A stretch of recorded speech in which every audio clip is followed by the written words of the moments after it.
അസുഖങ്ങളൊക്കെ കൂടെ കൂടി തുടങ്ങിയപ്പോൾ ഇനിയുള്ള കാലം നാട്ടിൽ നിൽക്കാന്ന് വിചാരിച്ച് ഏറെക്കാലത്തെ പ്രവാസ ജീവിതം അവസാനിപ്പിച്ച് മക്കളുടെ അടുത്തേക്ക് പോയതാണ്. ഒരു മാസം തികഞ്ഞില്ല, തറവാട്ടിലുള്ള ചെറിയ മകന്റെ വക ഒരു തമാശ.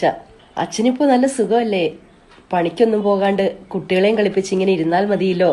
അവനെ ഇടങ്ങേറാക്കണ്ടെന്ന് കരുതി മൂത്ത മകന്റെ അടുത്തേക്ക് ചെന്നപ്പോ അവൻ മുഖത്ത് നോക്കി കാര്യം പറഞ്ഞു. അച്ഛാ, നിങ്ങളെ പോറ്റാൻ എനിക്ക് പറ്റൂല, എന്നെ കൊണ്ടാവൂല എന്ന്. രാത്രി കിടക്കാൻ നേരത്ത് ഭാര്യ പറഞ്ഞു, എനിക്കിതിപ്പോ നല്ല ശീലായി.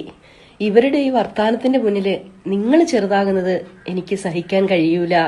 അന്നത്തെ ദിവസം രണ്ടുപേരും ഉറങ്ങിയില്ല. ഉറങ്ങാതെ രണ്ടുപേരും നേരം വെളുക്കുന്നത് വരെ ആലോചിച്ചു. 60ാമത്തെ വയസ്സില് വീണ്ടും പ്രവാസത്തിന്റെ പെട്ടി കെട്ടി. പടിയിറങ്ങി തിരിഞ്ഞു നോക്കിയപ്പോ ഉമ്മറപ്പടിയിൽ ഭാര്യ മാത്രം. ആയുസിൽ ഇനിയൊരു പക്ഷേ ജീവനോടെ ഒരു കൂടിക്കാഴ്ച ഉണ്ടാവില്ല എന്ന് വിചാരിച്ചിട്ടോ എന്തോ ഗേറ്റ് കഴിയുന്നതുവരെ കണ്ണു ചിമ്മാതെ അവരങ്ങനെ നോക്കി നിന്നു.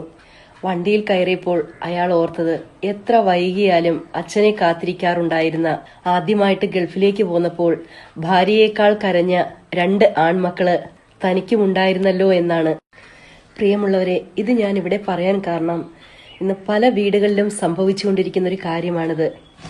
കുടുംബത്തിനു വേണ്ടി, മക്കൾക്ക് വേണ്ടി വീടുണ്ടാക്കാനെന്നും പറഞ്ഞും സാമ്പത്തികമായി ഉയർച്ചയുണ്ടാകാനെന്നും പറഞ്ഞും വിദേശ രാജ്യങ്ങളിലും മറ്റും പോയി നിൽക്കുന്നവർ ഒരുപാട് കഷ്ടങ്ങൾ സഹിച്ച് അവർ സുരുക്കൂട്ടി വെക്കുന്ന പണം മുഴുവൻ കുടുംബത്തിനു വേണ്ടിയും മക്കൾക്ക് വേണ്ടിയും ചെലവഴിച്ച് അവസാനം നാട്ടിലേക്ക് വരുമ്പോൾ പലരുടെയും അവസ്ഥ ഇങ്ങനെ കാണപ്പെടുന്നുണ്ട് ഈ കാലഘട്ടത്തിൽ. ഇതൊരു പ്രവാസിയുടെ കഥയെങ്കിൽ സാധാരണക്കാരായ മനുഷ്യരും ഇതിற்கு മേലെ അനുഭവിക്കുന്നുണ്ട്. പണ്ടൊന്നും വൃദ്ധസദനങ്ങൾ പോലും ഇല്ലാതിരുന്ന നാട്ടിൽ ഇന്ന് വൃദ്ധസദനങ്ങൾ മുക്കിന് വളർന്നുകൊണ്ടിരിക്കുകയാണ്. വിദ്യാഭ്യാസവും അറിവും കൂടുന്നതിനനുസരിച്ച് മനുഷ്യൻ അധപ്പതിച്ചുകൊണ്ടിരിക്കുന്നതായിട്ട് നമുക്ക് കാണാൻ കഴിയും. ഇന്ന് ഞാൻ നാളെ നീ എന്ന് പറയുന്നത് പോലെ ഇന്ന് നിങ്ങളത് ചെയ്യുമ്പോൾ നാളെ നിങ്ങളത് അനുഭവിക്കുമെന്ന് ആരും മനസ്സിലാക്കുന്നില്ല എന്നുള്ളതാണ് വേറൊരു സത്യം.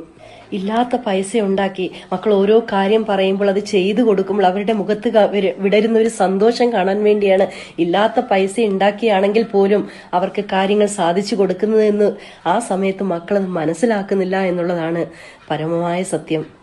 മാതാപിതാക്കളായ നമ്മൾ ഓരോരുത്തരും ഓർക്കേണ്ട ഒരു കാര്യമുണ്ട്. ഇല്ലാത്ത പൈസ സുരുക്കൂട്ടി വെച്ചിട്ട് നല്ല വിദ്യാഭ്യാസം നമ്മുടെ മക്കൾക്ക് നമ്മൾ കൊടുക്കുമ്പോഴും നാട്ടുകാരെ കാണിക്കാൻ വേണ്ടിയോ ചെന്നു കയറുന്ന വീട്ടുകാരെ തൃപ്തിപ്പെടുത്താൻ വേണ്ടിയോ ഇല്ലാത്ത സ്ത്രീധനം നമ്മൾ ഉണ്ടാക്കി കൊടുത്തു വിടുമ്പോഴും നാളെ നമ്മൾക്ക് വേണ്ടി നമ്മൾ എന്തെങ്കിലും കരുതിയിട്ടുണ്ടോ എന്ന് നമ്മളൊന്ന് ചിന്തിക്കുന്നത് നന്നായിരിക്കും, അല്ലെ?